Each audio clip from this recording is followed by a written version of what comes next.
ఇప్పుడేం తొందరపడే పని లేదని చెప్పి కేసీఆర్ గారు చెప్పిన మాట ప్రకారమే ఇప్పటి వరకు హామీల విషయంలో మేము ఇంకేం నిలదీయటం ప్రారంభించలే ప్రభుత్వాన్ని.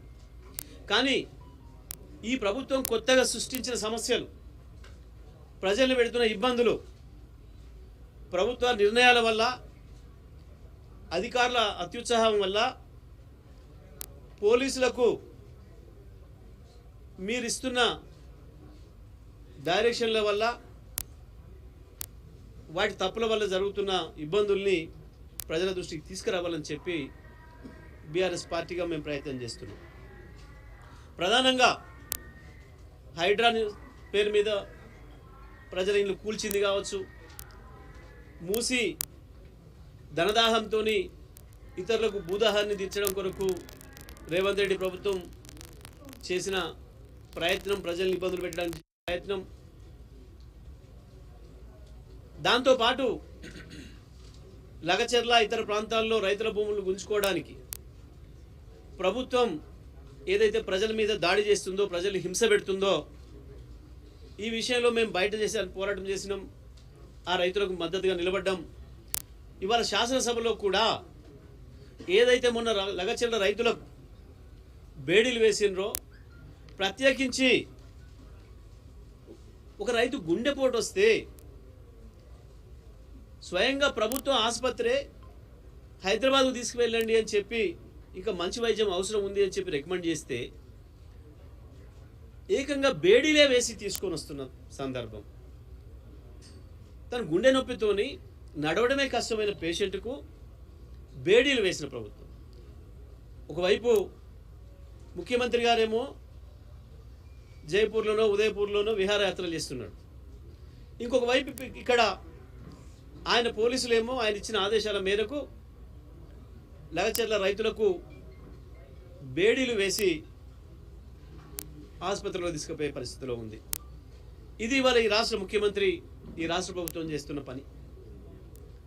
రైతులకు బేడీలు, ముఖ్యమంత్రులు, మంత్రులు విహారయాత్రలు, ఇది ఇవాళ జరుగుతుంది ఈ రాష్ట్రంలో.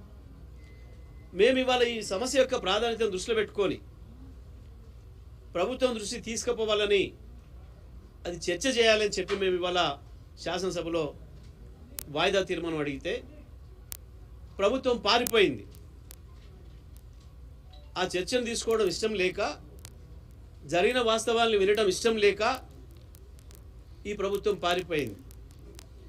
మీరు శాసనసభలో మందబలం ఉందని, స్పీకర్ గారు మీ చేతిలో ఉన్నాడని శాసనసభ నుంచి పారిపోయినా ప్రజాక్షేత్రం నుంచి పారిపోలేరు మీరు.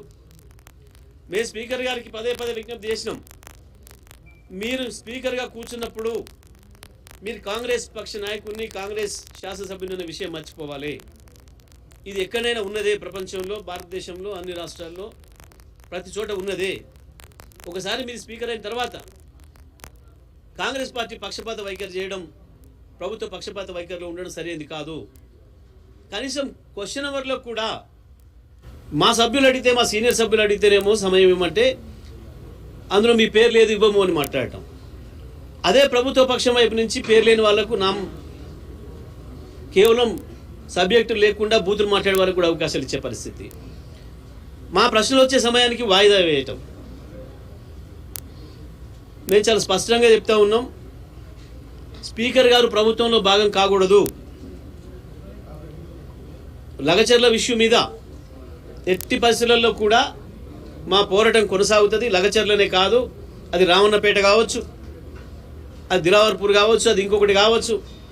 రాష్ట్రంలో ఈ ప్రభుత్వం చేస్తున్న హింసాత్మక సంఘటనలన్నింటినీ కూడా, ప్రజల్ని ఏదైతే హింస పెడుతున్నారో వాటన్నిటి విషయంలో కూడా మేము పూర్తి స్థాయిలో ప్రజల వెంట ఉంటాం. మీరు ప్రజలు పెడుతున్న హింసను మేము అడ్డుకుంటాం, మేము హింసపడడానికని సిద్ధంగా ఉన్నాం తప్ప మీతోని ప్రజలకు ఇబ్బంది కాకుండా వాళ్ళని కాపాడడంలో ప్రధాన ప్రతిపక్షంగా మేము ఎప్పటికి కూడా ముందే ఉంటాం. ఇవాళ ఒక్కరోజు తప్పించుకున్నా మళ్ళీ మళ్ళీ మళ్ళీ మళ్ళీ ఆ సమస్యను ప్రజల దృష్టికి ప్రభుత్వం మెడలు వంచేదానికి కావాల్సిన పద్ధతుల్లో మా పోరాటం కొనసాగుతుంది. ఇచ్చిన హామీలు ఒకటి నెరవేర్చింది లేదు, ఒకవైపు కొనుగోలు సోయి లేదు, ఉత్తనే నోటికి వచ్చిన లెక్కలు ఎవరికి దోషం తీరుగా వాడు మాట్లాడుతున్నాడు. మేము ప్రభుత్వాన్ని డిమాండ్ చేసినాం, ఇప్పటి వరకు రైతుల నుంచి మీరు సేకరించిన ధాన్యం ఎంత అని. సేకరించిన ధాన్యం లెక్క తెలియదట, కానీ 1,53,00,000 టన్నులు పడుతుంది అని చెప్తున్నారు. ఎక్కడి నుంచి వచ్చిందో తెలియదు, ఏ కాకి చెప్పిందో ఈ లెక్క ఎవరికి కూడా తెలియదు. కాకుల లెక్కలు మాట్లాడుతున్నారు. మేం ఒకటే మాట చెప్తున్నాం, ఈ ప్రభుత్వం పిరికి పందలాగా పారిపోతుంది శాసనసభ నుంచి. ప్రజల సమస్య ఏది తక్షణ సమస్య వచ్చినా దాని నుంచి తప్పించుకోవడం కొరకు రకరకాల పద్ధతుల్లో మమ్మల్ని అణచివేసే ప్రయత్నం చేస్తుంది. అయినా మేము ఎట్టి పరిస్థితుల్లో వదిలేది లేదు. ఆ లగచర గిరిజన రైతుల తరఫున మా పోరాటం కొనసాగిస్తూనే ఉంటాం. ఎట్టి